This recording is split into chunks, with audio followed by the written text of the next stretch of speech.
Assalamualaikum warahmatullahi wabarakatuh. Bismillahirrahmanirrahim. Innal hamdalillah nahmaduhu wa nasta'inuhu wa nastaghfiruh wa na'udzu billahi min shururi anfusina wa sayyiati a'malina. Man yahdihillahu fala mudilla lahu wa man yudlil fala hadiya lahu. Wa asyhadu an la ilaha illallah wahdahu la syarika lahu wa asyhadu anna Muhammadan abduhu wa rasuluh. Ya ayyuhalladzina amanu taqullaha haqqa tuqatih wa la tamutunna illa wa antum muslimun. Ya ayyuhan nas taqu rabbakum alladzi khalaqakum min nafsin wahidah wa khalaqa minha zawjaha wa batha minhuma rijalan katsiran wa nisaa'a wattaqullaha alladzi tasaaluna bihi wal arham innallaha kana 'alaikum raqiba. Ya ayyuhalladzina amanu taqullaha wa qulu qawlan sadida yuslih lakum a'malakum wa yaghfir lakum dhunubakum wa man yuti'illaha wa rasulahu faqad faza fawzan 'azima. Amma ba'd, fa inna asdaqal hadits kitabullah wa ahsanal hadi hadi Muhammadin sallallahu alaihi wa ala alihi wasallam wa syarral umuri muhdatsatuha wa kullu muhdatsatin bid'ah wa kullu bid'atin dhalalah wa kullu dhalalatin finnar. Alhamdulillah, kita bersyukur pada Allah Subhanahu wa taala pada hari ini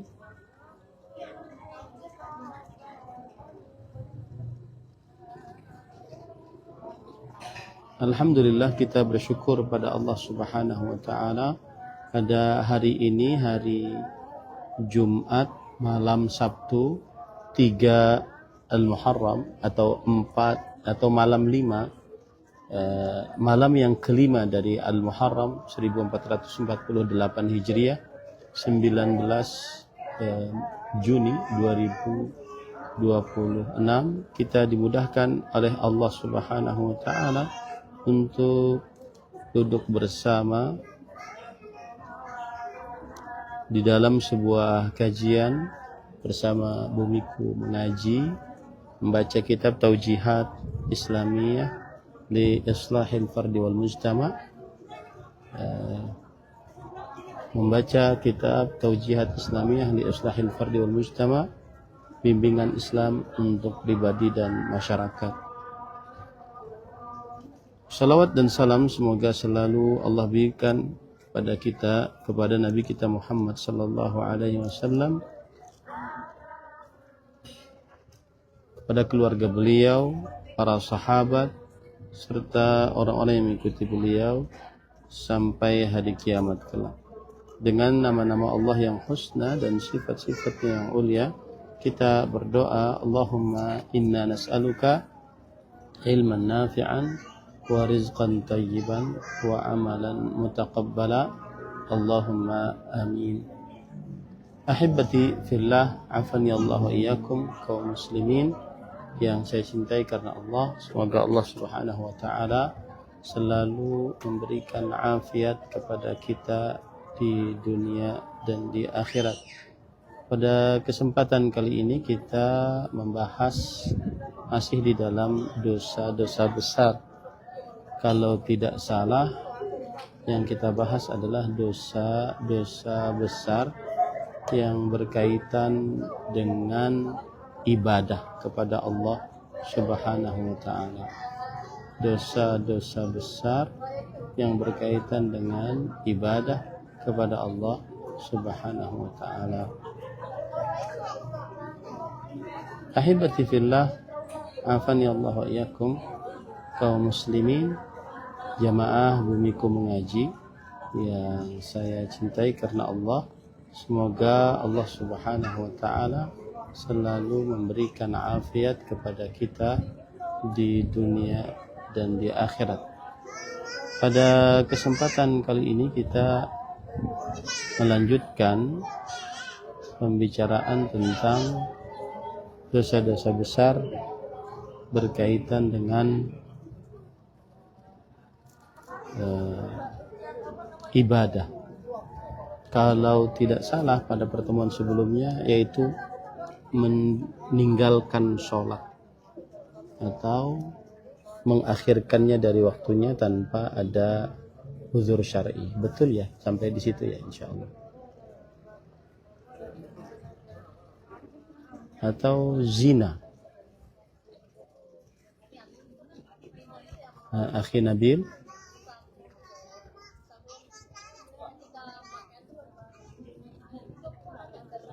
Ustadz sampai mana kira-kira Ustadz supaya tidak terulang?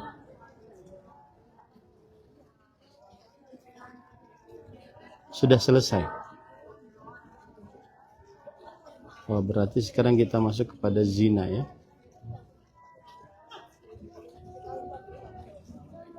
Oke.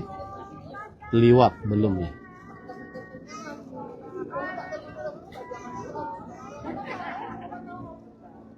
Liwat ya. Baik. Sekarang kita masuk kepada dosa-dosa besar di dalam perihal keluarga dan nasab. Zina sudah kita bahas.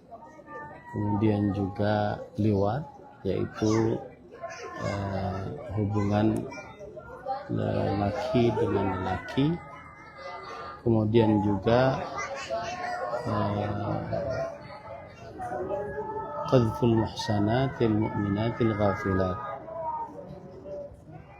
yang artinya menuduh wanita yang suci, yang beriman dan tidak sadar dia di dalam dituduh di dalam berzina. Ini adalah termasuk daripada dosa besar yang disebutkan di dalam hadis-hadis Rasul Shallallahu Alaihi Wasallam. Kalau kita perhatikan hadis yang menunjukkan akan hal ini adalah Rasulullah Shallallahu Alaihi Wasallam bersabda di dalam hadis sahih tentang 7 orang yang dinaungi 7 orang yang atau 7 dosa besar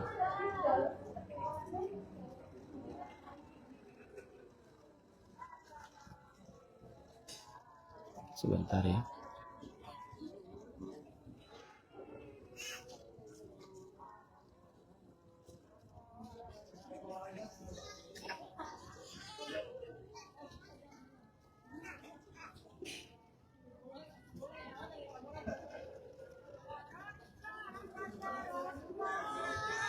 Tujuh dosa besar. Rasul Shallallahu Alaihi Wasallam bersabda, ijtanibus sab'al mubiqat, jauhilah 7 dosa besar. Yang pertama asyirku billah,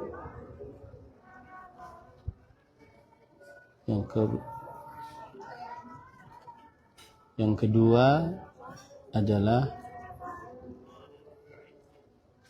qatlun nafs bi ghairi haq, membunuh tanpa kebenaran. Yang ketiga adalah as-sihir, melakukan perbuatan sihir. Kemudian yang keempat adalah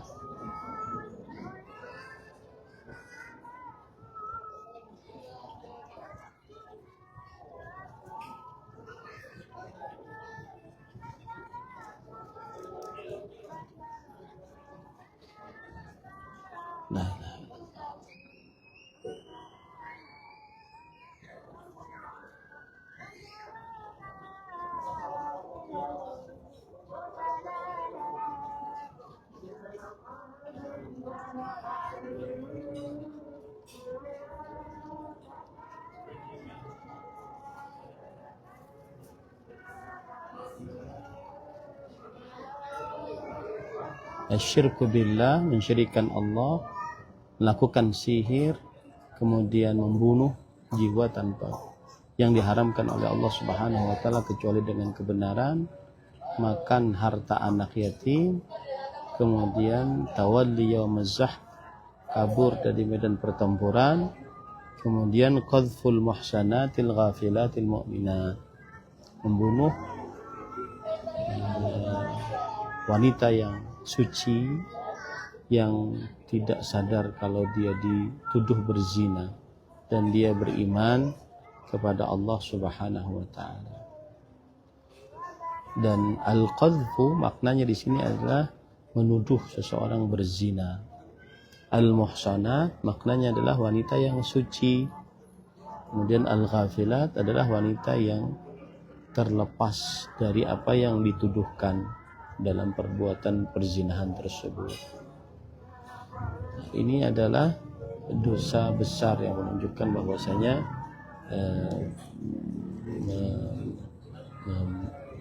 menuduh wanita berzina adalah termasuk daripada hal yang sangat tercela di dalam agama Islam.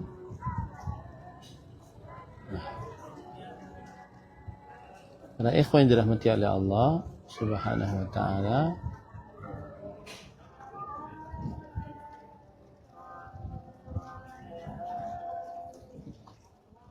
kemudian selanjutnya dosa besar yang berkaitan dengan keluarga dan nasab adalah yaitu penulis mengatakan at-ta'nu fi a'radihinna, yaitu mencela di dalam kehormatan para wanita tersebut. Nah, ini sama tadi, menjaga kehormatan wanita dengan tuduhan zina, menuduh wanita-wanita yang beriman yang menjaga kehormatan dengan tuduhan zina, yaitu mencela kehormatan mereka. Kemudian penulis mengatakan wa tabarrujul mar'ati wa izharu sya'riha, yang artinya wanita menyerupai tabarruj wanita dan menampakkan rambutnya. Ini termasuk daripada dosa yang besar bagi perempuan, yaitu bertabarruj. Bertabarruj adalah wanita menampakkan perhiasan, kecantikan, atau aurat, atau hal-hal yang mengundang godaan di hadapan laki-laki yang bukan mahram. Kemudian Allah berfirman dalam surat Al-Ahzab ayat 33, ini sebagai dalilnya, wala tabarrajna tabarrujal jahiliyatil ula. Janganlah kalian bertabarruj, yaitu menampakkan perhiasan, kecantikan, atau aurat, atau hal-hal yang mengundang godaan di hadapan laki-laki yang bukan mahram, seperti tabarruj orang-orang jahiliyah dahulu. Quran surat Al-Ahzab ayat 33. Kemudian juga Allah berfirman dalam surat An-Nur ayat 31, wala yubdina zinatahunna illa ma dhahara minha. Janganlah mereka menampakkan perhiasan mereka kecuali yang biasa nampak darinya. Ini para ikhwan dirahmati oleh Allah Subhanahu wa taala, kecuali yang biasa nampak darinya.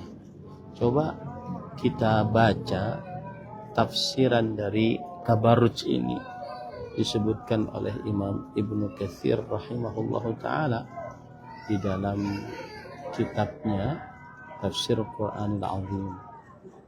Beliau mengatakan bahwa qala Mujahidun kanatil mar'atu takhruju tamshi baina yaday rijal fadzalika tabarrujul jahiliyah, yang artinya adalah seorang wanita keluar rumah berjalan di hadapan para lelaki, maka itulah penampakan keindahan, kecantikan di masa jahiliyah oleh seorang wanita muslimah.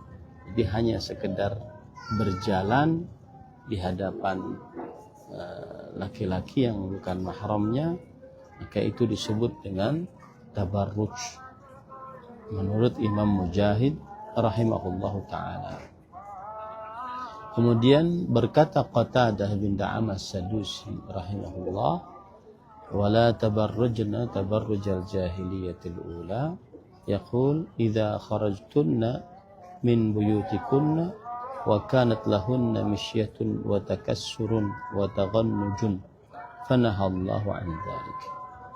Seorang atau para perempuan jika keluar dari rumah-rumah mereka dan mereka memiliki tata cara berjalan berlenggak-lenggok, maka itulah disebut dengan tabarruj, dan Allah Subhanahu wa taala melarang hal tersebut, menunjukkan tabarruj jahiliyah berjalan dengan melenggak-lenggak. Kemudian qala Muqatil bin Hayyan rahimahullah, Muqatil bin Hayyan rahimahullahu taala berkata, wat tabarruju annaha tulkil khimara ala ra'siha wa la tashudduhu fayuwari qalaidaha wa qurtaha wa unuqaha wa yabdu dhalika kulluhu minha wa dhalika tabarruj thumma ammat nisa'ul mu'mina fi tabarruj. Yang artinya, dan seorang perempuan bertabarruj adalah seorang perempuan yang meletakkan kain di atas rambut kepalanya, kemudian dia tidak ikat di bawah dagunya, akhirnya memperlihatkan kalungnya, antingnya, kemudian lehernya karena tidak diikat di sini, maka dan seluruhnya terlihat darinya. Dan demikianlah yang disebut dengan tabarruj. Kemudian tabarruj itulah yang akhirnya tersebar di tengah wanita-wanita beriman. Nah, ini yang disebut dengan tabarruj. Ya, para ikhwan yang dirahmati oleh Allah Subhanahu wa taala.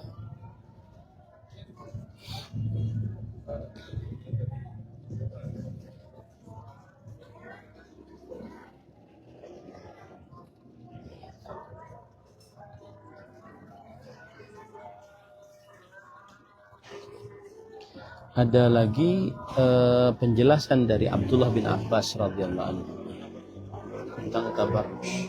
Beliau mengatakan, kanat fima baina Nuhin wa Idris, dahulu antara Nabi Nuh dengan Nabi Idris alfasanah, jaraknya 1000 tahun.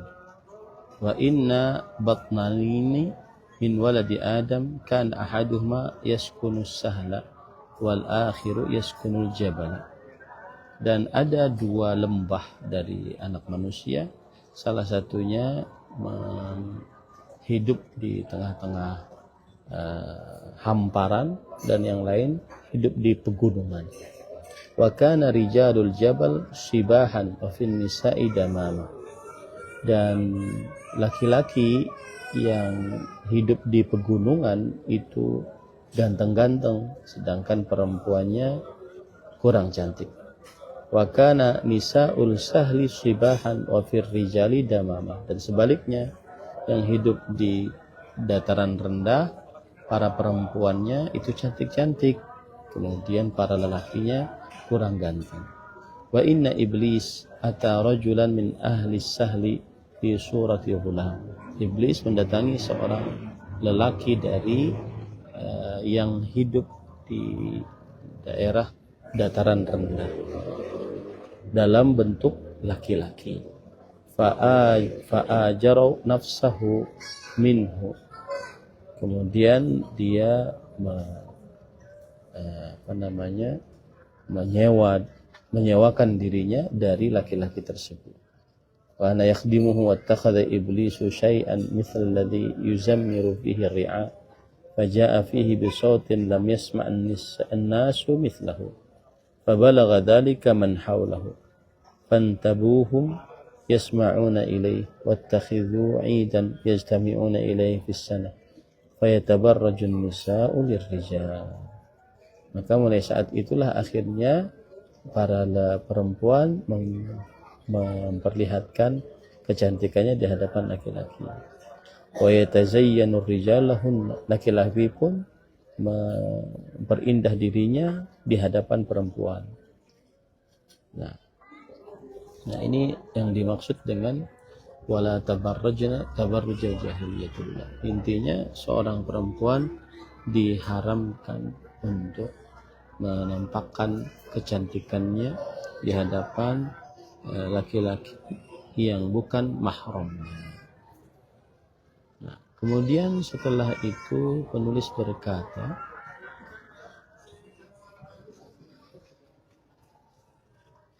wa tashabbuhun nisa'i birrijal, yang artinya dan wanita menyerupai laki-laki.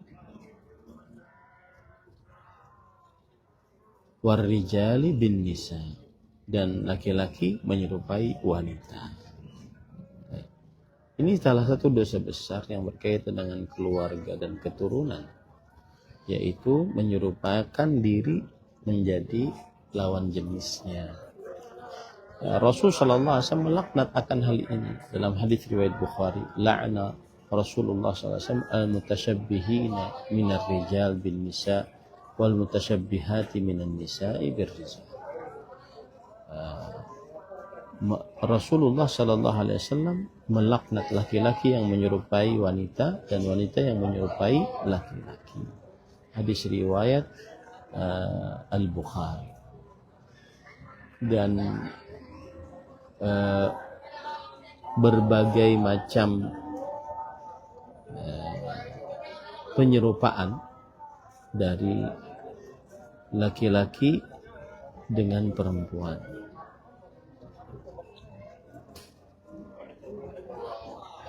Berbagai macam penyerupaan diri laki-laki dengan perempuan.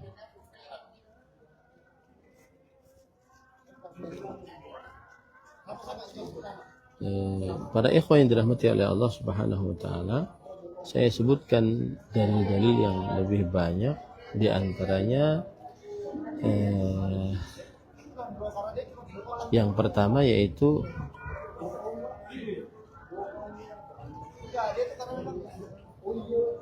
kita harus pahami baik-baik bahwa seluruh perkara kebiasaan hukumnya adalah mubah.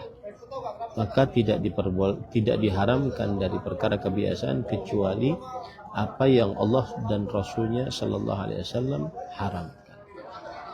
Baik itu pada zatnya seperti barang-barang yang dicuri, atau pada penghasilannya seperti pada lelaki dan perempuan, ataupun karena pengkhususan salah satu dari kedua. Seperti misalkan syariat membolehkan pemakaian emas dan perak serta sutra bagi perempuan dan diharamkan atas para lelaki. Kemudian syariat mengharamkan laki-laki menyerupakan diri dengan perempuan dan perempuan menyerupakan diri dengan laki-laki. Dan ini umum di dalam pakaian, ucapan, dan seluruh keadaan. Maka berarti dari sini kita bisa ambil 3 bagian. Yang pertama, bagian yang antara laki dan perempuan bisa sama. Ya, antara laki-laki dan perempuan bisa sama. Kenapa? Karena asal hukum sesuatu adalah mubah dan tidak ada kekhususan di dalamnya. Kemudian bagian yang kedua adalah khusus bagi lelaki dan tidak halal bagi perempuan. Bagian yang ketiga adalah khusus bagi perempuan dan tidak halal bagi laki-laki. Apa hikmah di dalam pelarangan menyerupakan diri dengan lawan jenis? Yaitu Allah Subhanahu wa taala menjadikan bagi lelaki tingkatan di atas perempuan dan menjadikan para lelaki adalah qawwam, para pemimpin atas para perempuan. Kemudian Allah Subhanahu wa taala mengistimewakan para lelaki ini dengan berbagai macam perkara yang merupakan kekuatan bagi para lelaki. Kemudian juga Allah Subhanahu wa taala mengistimewakan para lelaki dari sisi beberapa hukum syariat. Ya, maka ketika seorang lelaki menyerupakan dirinya dengan perempuan, maka berarti dia sudah merendahkan dirinya dari kedudukan yang sudah ditetapkan oleh Allah Subhanahu wa taala. Dan berarti jika seorang lelaki menyerupakan dirinya dengan perempuan, dia sudah membatalkan keistimewaan lelaki tersebut. Ini para ikhwan yang dirahmati oleh Allah Subhanahu wa taala. Kemudian juga seorang lelaki yang menyerupakan dirinya dengan perempuan, baik dalam ucapan, baik dalam pakaian, maka ini menyebabkan terjadinya perubahan akhlak, dekadensi moral. Kemudian akhirnya bercampurlah antara laki-laki dengan para perempuan. Bercampurlah antara laki-laki dengan para perempuan. Ini para ikhwan yang dirahmati oleh Allah Subhanahu wa taala, penjelasan tentang diharamkannya menyerupakan diri dengan lawan jenis.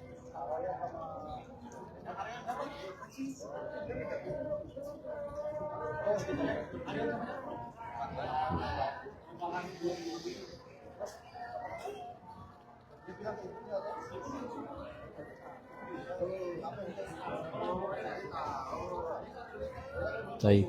Kemudian setelah itu penulis mengatakan dosa besar yang selanjutnya adalah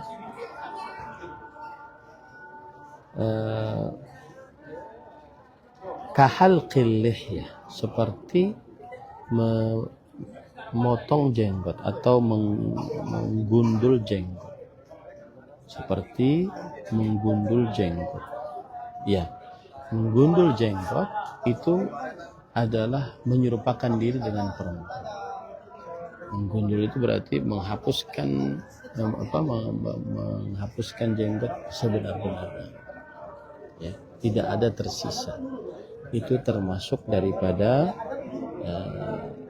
menyerupakan diri dengan perempuan.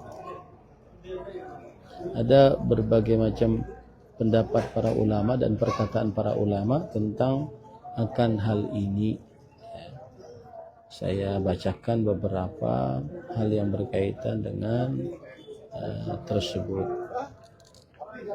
Para ikhwan yang dirahmati oleh Allah Subhanahu wa taala, disebutkan oleh Ibnu Hazm dalam kitab Maratibul Ijma', ittafaqu anna halqa jami'il lihyah muslah la tajuz. Para ulama bersepakat bahwa mencukur, menggundul habis seluruh jenggot adalah termasuk mutilasi, tidak diperbolehkan. Berkata juga Abul Hasan Ibnul Qattan dari mazhab Maliki, wattafaqu anna halqal lihyah muslah la tajuz. Mereka juga bersepakat bahwasanya mencukur jenggot, menggundulnya secara seluruhnya adalah termasuk mutilasi dan tidak diperbolehkan. Berkata Al-Imam Ibnu Abdul Bar di dalam mazhab Maliki dalam kitab beliau At-Tamhid, yahrumu halqul lihyah, diharamkan untuk menggundul jenggot. Berkata Syekh Ali Mahfud dari ulama Al-Azhar, wa qad ittafaqat al-madhahibul arba'ah ala wujubi tawfiril lihyah wa hurmati halqiha, dan telah bersepakat pendapat ulama-ulama mazhab yang empat atas wajibnya memanjangkan jenggot dan haramnya menggundul jenggot seluruhnya. Nah, ini para ikhwan yang dirahmati oleh Allah Subhanahu wa ta'ala.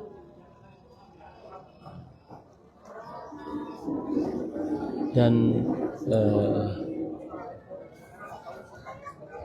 ini adalah pendapat jumhur dari mazhab Hanafi, Maliki, Hambali, dan sebagian dari ulama mazhab Syafi'i bahwa haram menggundul jenggot.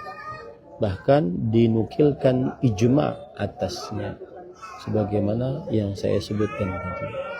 Salah satu yang menukilkan ijma' juga adalah Ibnu Qattan, sudah kita sebutkan tadi.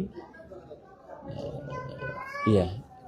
Dalil-dalil yang menunjukkan akan hal ini adalah hadis Rasul sallallahu alaihi wasallam riwayat Muslim dari Abdullah bin Umar radhiyallahu anhu, "Uhfus syawarib wa a'ful liha." Yang artinya tipiskanlah kumis dan a'fu al-liha artinya biarkanlah, lebatkanlah jenggot. Kemudian juga berdasarkan hadis riwayat Imam Bukhari dari Abdullah bin Umar radhiyallahu anhu, "Khaliful musyrikin wa waffirul liha wa ahfus syawarib." Selisihilah dirimu dengan orang-orang musyrik dan waffiru, lebatkanlah, perbanyaklah jenggot dan tipiskanlah kumis. Begitu juga dalam hadis riwayat Bukhari dari Abdullah bin Umar juga, "Anhikus syawarib wa a'ful liha." Tipiskan kumis dan ta'fu al-liha, yaitu biarkanlah dia, perbanyaklah dia, lebatkanlah dia jenggot. Kemudian juga berdasarkan hadis riwayat Muslim, "Uhfus syawarib wa awfu al-liha." Dan tipiskanlah kumis. Awfu artinya adalah disempurnakan, tidak dikurangi liha tersebut ataupun jenggot tersebut. Kemudian juga dalam hadis yang diriwayatkan oleh Imam Muslim juga dari Abu Hurairah radhiyallahu anhu, beliau bersabda, "Juzus syawarib wa arhu artinya panjangkanlah, biarkanlah panjang jenggot tersebut." Inilah tiga lafaz, a'fu, aufu, arhu, arju, waffiru. Ini tidak dilakukan lagi bahwa menggundul jenggot dan tidak memperbanyaknya menyelisih perintah. Dan asal hukum perintah menunjukkan kepada kewajiban. Dan ini termasuk daripada yang kita sebutkan tadi, yaitu bahwa dia termasuk dari menyerupakan diri dengan para perempuan. Kalau seandainya digundul habis, menyerupakan diri dengan para perempuan. Nah, kemudian selanjutnya penulis mengatakan, wa uququl walidain adamu ita'atihima fi ghairi ma'siyah. Wa uququ walidain adamu ita'atihima fi ghairi ma'siyah. Para ikhwan yang dirahmati oleh Allah, ini termasuk daripada dosa besar, yaitu durhaka kepada orang tua, tidak taat kepada mereka di dalam perkara yang bukan maksiat.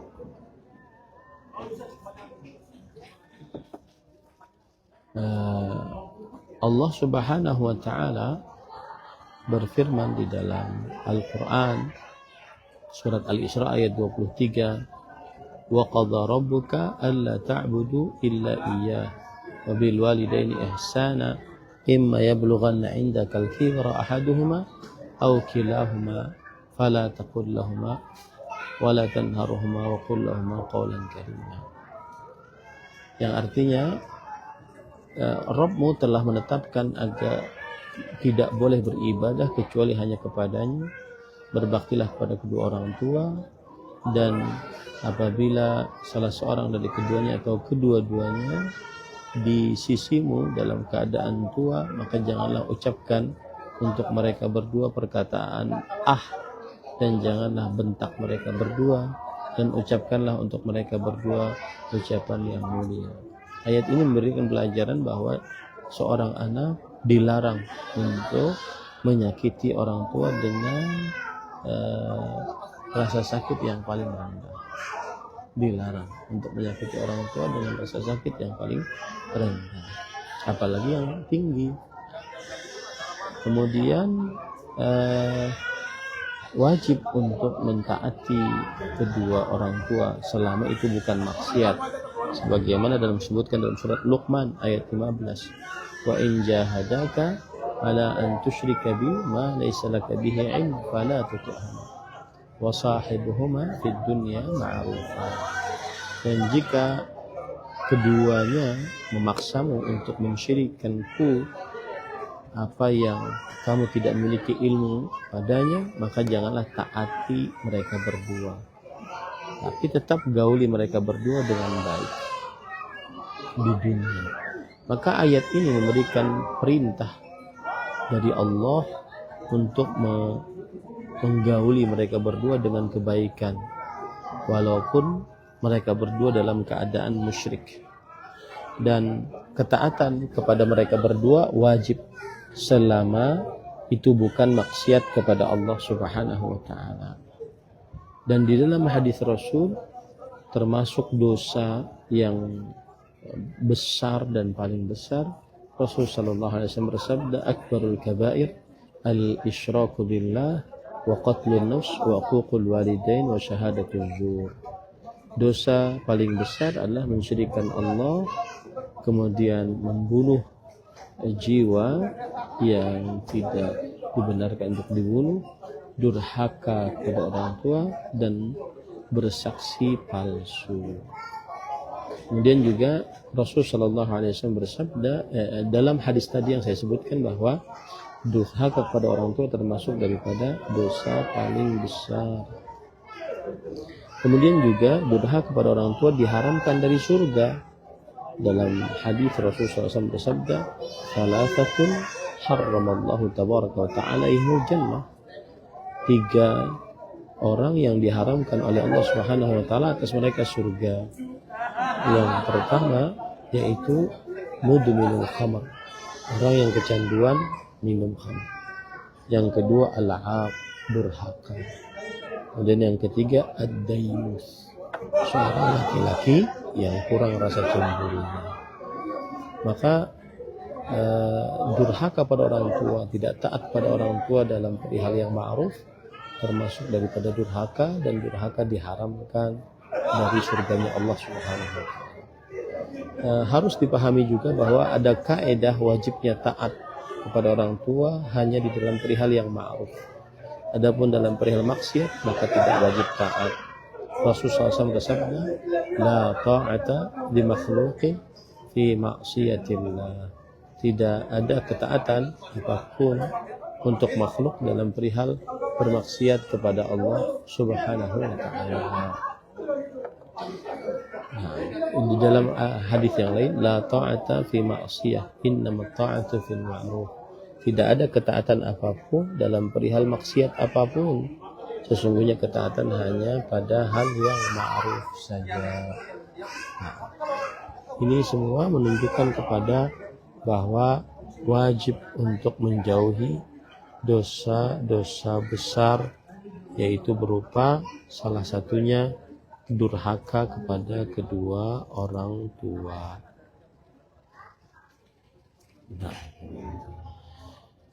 Kemudian penulis rahimahullah ta'ala berkata,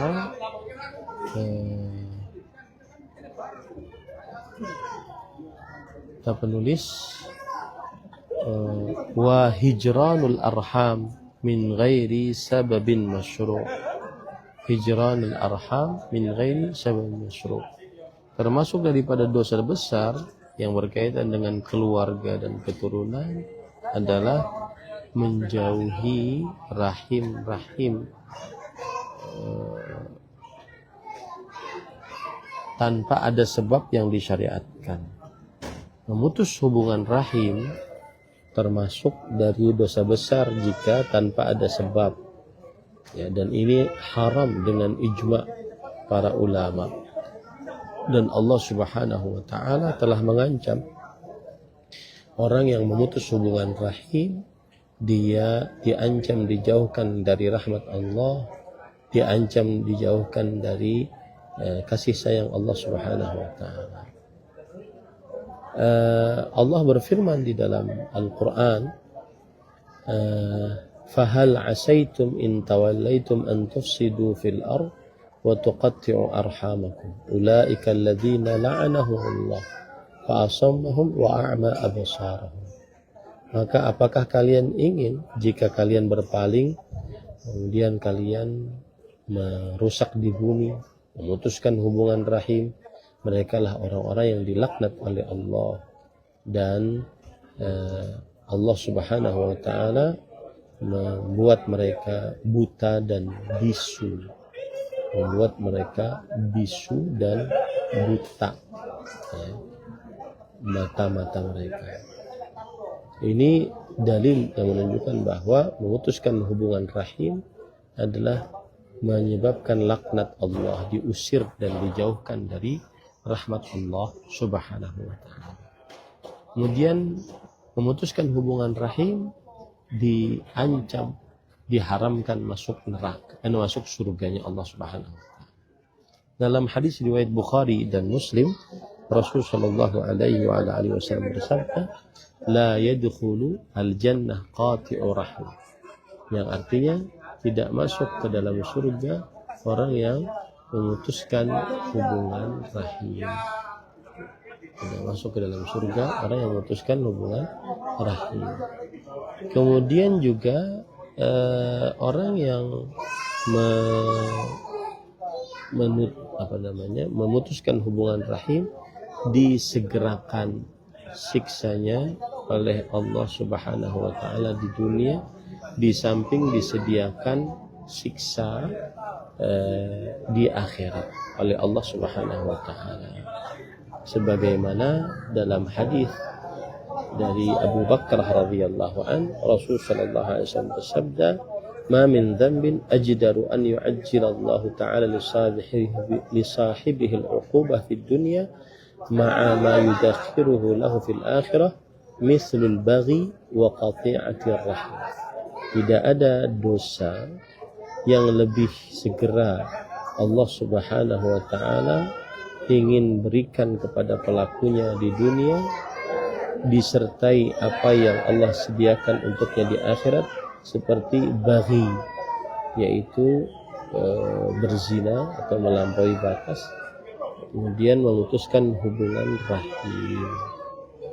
Di dalam hadis yang lain, kullu dzunub yuakhirullahu minha ma syaa ila yaumil qiyamah illa al-baghya wa uquqal walidain aw qati'atar rahim yu'ajjilu li sahibiha fid dunya qabla al-maut.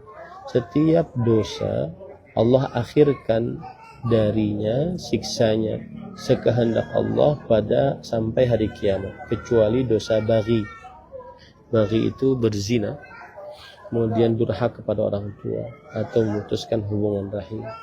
Allah Subhanahu wa taala menyegerakan bagi pelakunya di dunia sebelum meninggalnya. Ini para ikhwan yang dirahmati oleh Allah Subhanahu wa taala. Juga dalam hadis yang lain, man qata'a rahiman ra'a wabalahu qabla an yamut. Barang siapa yang memutuskan hubungan rahim, maka dia akan melihat siksanya sebelum dia meninggal. Dia akan melihat siksanya sebelum dia meninggal. Para ikhwan yang dirahmati oleh Allah. Baik, kemudian setelah itu penulis berkata, wa isyanul mar'ati zawjaha fil firash bila uzur kal haidhi wan nifas. Wa isyanu al mar'ati zawjaha fil firash bila uzur kal haidhi wan nifas. Yang artinya istri menolak ajakan suami ke tempat tidur tanpa uzur seperti haid dan nifas. Ini termasuk daripada dosa besar. Kita lihat beberapa dalil yang menunjukkan akan hal ini, bahwa seorang perempuan berdosa besar apabila dia menolak ajakan suami untuk berhubungan badan tanpa ada uzur syar'i seperti haid atau nifas atau sakit. Maka ini adalah dosa besar bagi perempuan dan disebut sebagai seorang wanita yang nusyuz. Dan telah bersepakat para ulama fikih akan haramnya perbuatan seorang istri tidak melayani suami. Dalil-dalil yang menunjukkan haramnya ini yaitu hadis Abu Hurairah radhiyallahu an, Rasul sallallahu alaihi wasallam bersabda, "Idza da'a ar-rajulu imra'atahu ila firash falam ta'tihi fabata ghadbana 'alaiha la'anatha al-malaikatu hatta tusbih." Jika seorang suami mengajak istrinya ke ranjangnya, lalu sang istri tidak melayaninya, lalu sang suami malam itu dalam keadaan marah terhadapnya, maka para malaikat akan melakatnya sampai pagi. Dalam riwayat yang lain, kana alladhi fis sama sakhitan 'alaiha hatta yarda 'anha zawjuha. Seorang atau yang ada di langit, yaitu Allah, murka atas perempuan tersebut sampai sang suami ridha atas istrinya, yaitu memaafkan istrinya. Maka di sini pada ikhwan yang dirahmati oleh Allah, diharamkan bagi seorang wanita untuk menolak ajakan suaminya, melayani suaminya, diharamkan. Kenapa demikian? Karena kecuali dalam keadaan haid, nifas ataupun sakit. Kecuali dalam keadaan haid, nifas ataupun sakit. Kenapa demikian? Karena seorang suami jika tidak bisa melampiaskan syahwatnya dengan istrinya, dikhawatirkan terperosok ke dalam perbuatan zina. Nah, apabila ada seorang istri yang tidak taat kepada suaminya dan tidak mau melayani suaminya, maka menurut para ahli fikih ini adalah gugur kewajiban menafkahi istri tersebut. Gugur kewajiban menafkahi istri tersebut. Dan cara menghadapi istri yang nusyuz disebutkan oleh Allah dalam Al-Quran.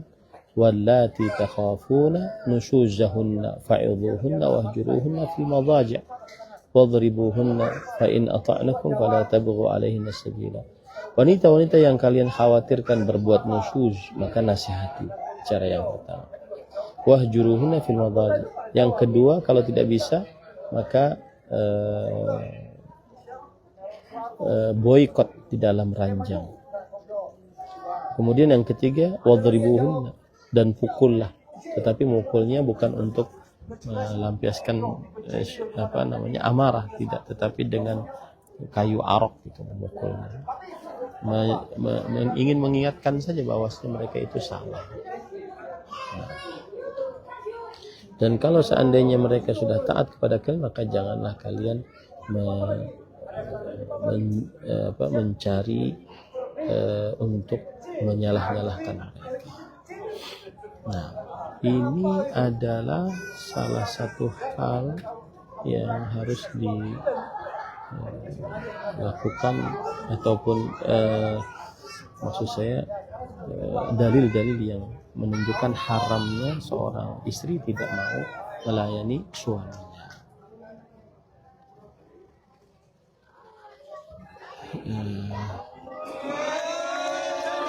Kemudian para ikhwah yang dirahmati oleh Allah Subhanahu wa ta'ala,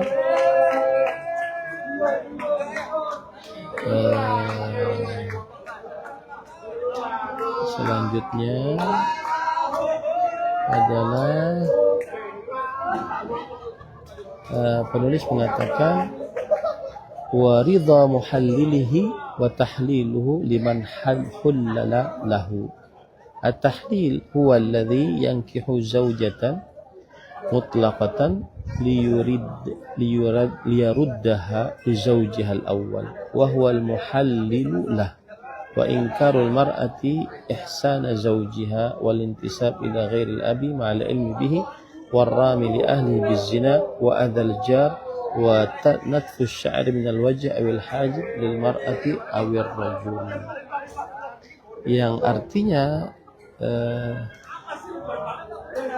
seperti serta praktek nikah tahlil dan kerelaan terhadapnya. Ini termasuk dosa besar juga. Tahlil adalah seorang menikahi wanita yang telah ditalak 3 dengan maksud agar wanita itu halal kembali bagi suami pertamanya. Orang itu disebut muhallil, sedangkan suami pertama disebut muhallalahu. Termasuk ini adalah dosa besar, ya. Ini adalah dosa besar.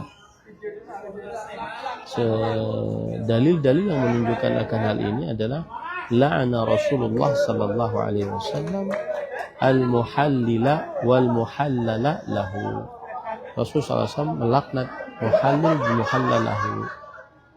Nikah tahlil sekali lagi adalah seseorang menikahi wanita yang telah ditalak 3 dengan niat agar wanita itu halal kembali bagi suami pertama. Nah, ini dosa besar. Pernikahan ini tidak boleh dijadikan permainan untuk menghalalkan wanita bagi suami pertama. Pernikahan adalah akad yang agung, bukan rekayasa untuk mempermainkan hukum Allah Subhanahu wa Ta'ala. Kemudian selanjutnya, dosa besar yang selanjutnya adalah yaitu ingkarul mar'ati ihsana zawjiha, yang artinya wanita mengingkari kebaikan suaminya. Hal ini sebagaimana hadis Rasul sallallahu alaihi wasallam riwayat Bukhari dan Muslim. Nabi Muhammad SAW bersabda tentang sebab banyaknya wanita menjadi penghuni neraka. Yakfurnal ashir wa yakfurnal ihsan. Lau ahsanta ila ihdahunna ad-dahra thumma ra'at minka syai'an qalat ma ra'aitu minka khairan qat. Yang artinya mereka mengingkari suaminya dan mengingkari kebaikan suami. Seandainya engkau berbuat baik kepada salah seorang dari mereka, yaitu istri, sepanjang pernikahan, lalu ia melihat sesuatu yang ia tidak sukai darimu, ia berkata, aku tidak pernah melihat kebaikan sedikit pun darimu. Ini adalah dosa yang banyak terjadi. Seorang istri melupakan kebaikan suaminya ketika sang istri marah. Ya. Hadis ini bukan celaan kepada semua wanita, tetapi peringatan terhadap sifat buruk yang harus dijauhi oleh wanita tersebut. Nah, kemudian selanjutnya penulis mengatakan walintisab ila ghairil abi ma'al ilmi bihi. Walintisab ila ghairil abi ma'al ilmi bihi. Yang selanjutnya adalah menisbatkan diri kepada selain ayah kandung padahal ia tahu. Tidak boleh menisbatkan diri kepada selain ayah kandung. Ya, karena Rasulullah SAW bersabda, "Faman idda'a ila ghairi abihi wa huwa ya'lamu annahu ghairu abihi fal jannatu 'alaihi haram." Hadis riwayat Bukhari Muslim. Barang siapa mengaku bernasab kepada selain ayahnya padahal ia tahu bahwa orang itu bukan ayahnya, maka surga haram baginya. Maksud haram di sini adalah ancaman yang sangat keras bagi pelakunya jika ia menghalalkan atau meremehkannya. Adapun anak angkat boleh dipanggil dengan panggilan sayang, tetapi tidak boleh diubah nasabnya. Allah Subhanahu wa taala berfirman, "Ud'uuhum li'abaihim huwa aqsatu 'indallah." Yang artinya panggillah mereka dengan nama ayah-ayah mereka. Itulah yang lebih adil di sisi Allah. Quran surat Al-Ahzab ayat Kemudian dosa selanjutnya adalah menyakiti tetangga. Islam sangat menjaga hak tetangga, termasuk dosa besar menyakiti tetangga. Rasul sallallahu alaihi wasallam bersabda, "Wallahi la yu'min, wallahi la yu'min, wallahi la yu'min." Qila, "Man ya Rasulullah?" Alladzi la ya'manu jaruhu bawa'iqahu. Demi Allah tidak beriman, demi Allah tidak beriman, demi Allah tidak beriman. Beliau ditanya, siapa itu wahai Rasulullah? Nabi Muhammad SAW menjawab, orang yang tetangganya tidak aman dari gangguannya. Hadis riwayat Bukhari Muslim. Tidak beriman yang dimaksud di sini adalah tidak sempurna imannya. Ya. Kemudian yang terakhir di dalam dosa besar ini yaitu wa natfu sya'ri minal wajhi awil hajb lil mar'ati awir rajul lil mar'ati awir rajul.